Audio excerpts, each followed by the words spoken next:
Okay, I just want to make a short video about the Arcane Season 2 teaser. Oh my god. So it seems like they're not giving us too much, right? We got Singed in a chair, delirious, hooked up with a bunch of bloody tubes to a deep breathing, growling, snarling Warwick overhead, and then that's it. But I think that actually tells us a lot. So first of all, spoiler, I think most people know, Warwick is Vander, and also we see Singed here holding and caressing a locket. We don't see whose picture is inside the locket here, but we do see it over here at the end of Season 1. It appears to be a young woman, and we can put two and two together here. I too once had a daughter.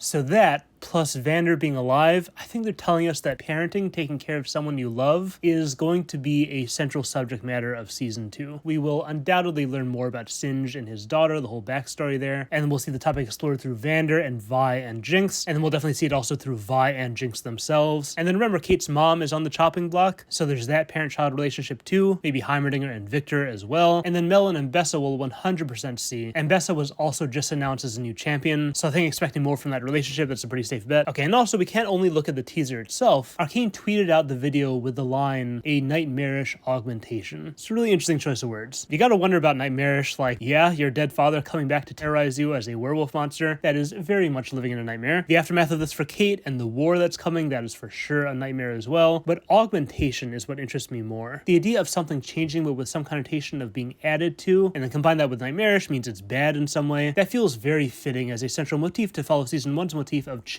People changing, relationships changing, mutation, Silco's monster thing. But in Season 1, it was the change that happens over time as the result of trauma. Here, remember in the AMA, when asked to sum up Season 2 in one word, Christian said war, Alex said Rubicon, as in crossing the Rubicon, i.e. point of no return, leading up to a war. Season 1 was about unavoidable change due to the passage of time. In other words, change due to the events of the past. I'm wondering if Season 2 is going to be about necessary change due to the pressures of the future. How wartime changes people, changes societies, twists them into this new version of themselves that they feel they have to be. Change towards a positive goal in their minds. Living another day, achieving victory over people trying to destroy you. It's people choosing to change, wanting to change in order for something. As opposed to the I have to accept the reality of what happened kind of change that dominates Season 1. Things changed when you left. I changed.